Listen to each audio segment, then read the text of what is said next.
Oke, assalamualaikum warahmatullahi wabarakatuh. Perkenalkan, nama saya Gani Arisen Hartin. Saya NPM saya 171433700198. Di sini saya ingin menjelaskan tentang tugas UAS saya di mata kuliah Sistem Pakar.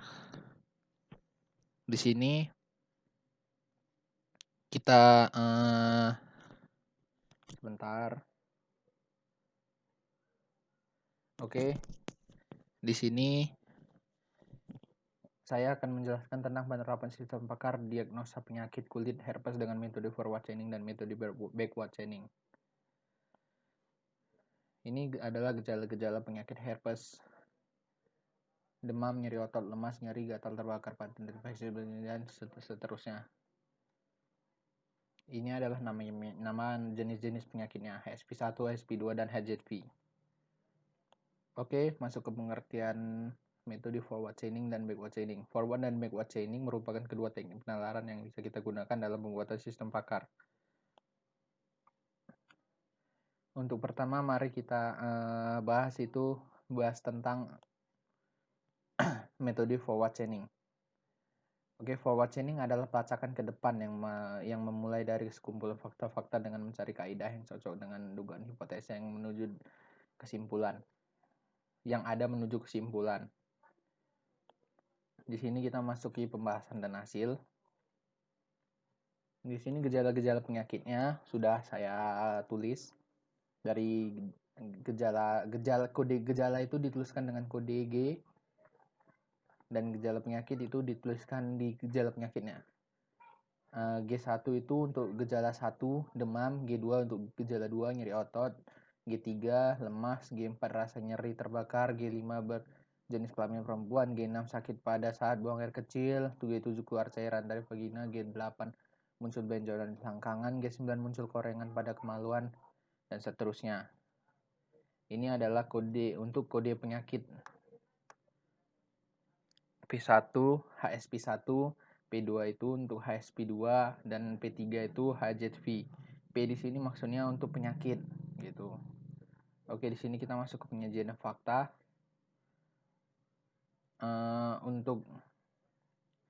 Maaf, ini ketutupan kamera ya. Untuk nama penyakit, sebentar. Kita di sini seperti ini saja. Di sini.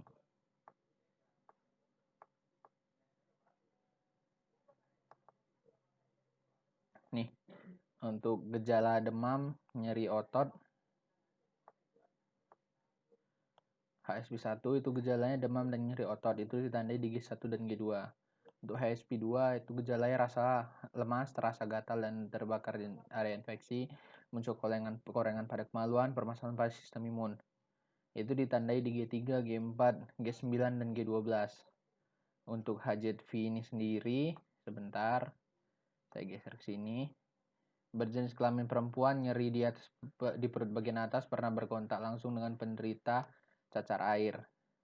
Ini ditandai di G4, G11, dan G13. Oke, masuk ke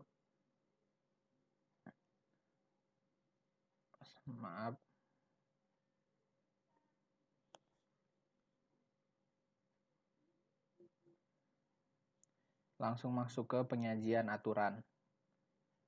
Ya.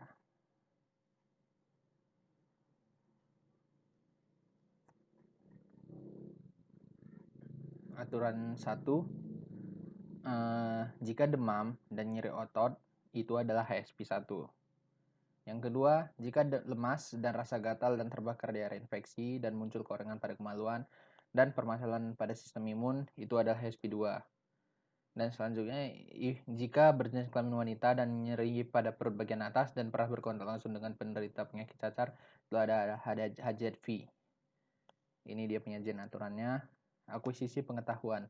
Tahap ini merupakan kegiatan pengumpulan pengetahuan dari sumber-sumber seperti pakar, buku, dan jurnal.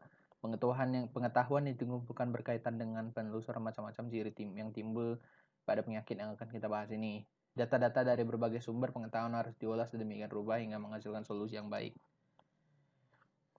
Di sini sudah saya kelompokkan untuk penyakit dan solusi pengobatannya. Di sini kode gejala G1, G2 tadi sudah kita bahas apa itu G1, G2. Ini demam dan nyeri otot. Penyakitnya itu adalah HSP1. Pengobatan adalah beri bawang putih pada area infeksi, minum air hangat, dan kita juga perlu tepung jagung untuk menaburkannya pada area infeksi. Dan itu adalah solusi atau obat yang dibutuhkan untuk HSP1 secara simpelnya.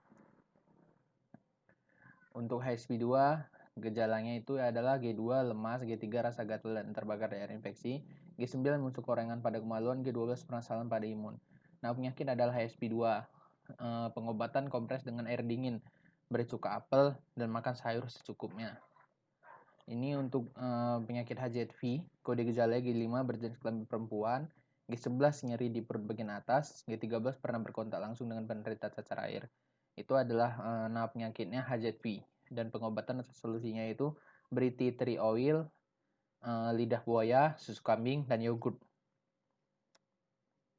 Oke, itu adalah pembahasan saya tentang metode forward chaining, dan selanjutnya kita akan lanjut ke metode backward chaining.